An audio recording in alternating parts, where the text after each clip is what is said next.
This film does open this Friday. Probably midnight tonight. Yeah, you could probably go see a midnight screening, a 7 p.m. screening, if you were so inclined. Yeah. But so the controversy is all, basically this movie set in China on the Great Wall stars Matt Damon.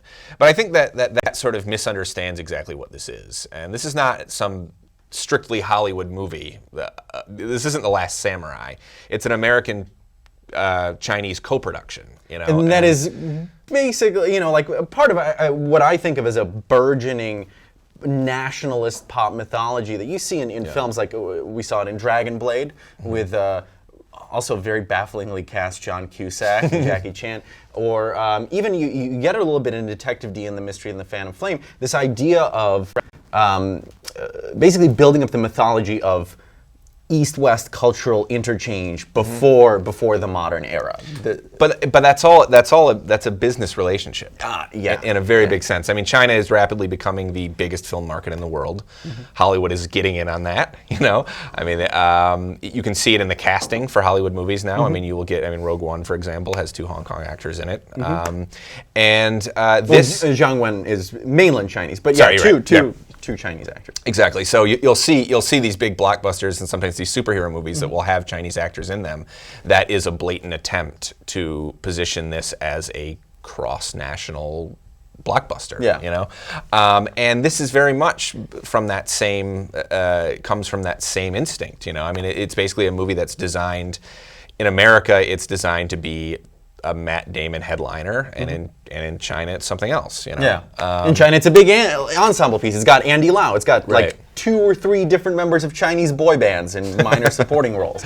It's supposed to cover all markets, which basically means you get Matt Damon reaction shots, and all the exposition is in Mandarin. Right. And narratively, I mean, even narratively, this isn't really a white savior film. I mean, he has an element of he's sort of this. Do you want to go over the plot? It's basically the 13th Warrior. Yeah, it's basically like a really, really overblown version of the 13th Warrior. He's traveling. Matt Damon is a smelly medieval Englishman, though his accent is very. He seems to have decided on 6 different. What accent is he doing? Because sometimes he sounds Irish, and sometimes he's just American. Right. Just he's alternating accents between scenes, and at first he looks like Tom Hardy too. You know what he looks like? He's really this is a Hemsworth role. This is a very baffling Damon performance in what's definitely a Chris Hemsworth role. And because when we first see him, he's just covered in this like caveman facial hair, essentially. Yes. The two of them look like barbarians. Not a convincing beard. No. Yeah.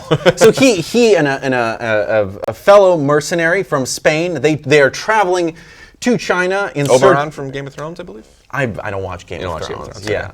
It's all just wizard crap to me. I'm kidding, as I'm about to talk about how I like this movie and you don't. But they're traveling to China to steal the secret of gunpowder and make themselves rich in Europe. That's the plot of this film. And then they literally run into the Great Wall. Right, which they somehow don't see before they're at it. They didn't see it until they get to it, until they're running from some nomads, and they end up at the Great Wall, and then discover that the Great Wall is built because, for 2,000 years, the Chinese have been keeping the world safe from monsters, from kind of saurian-looking alien invaders.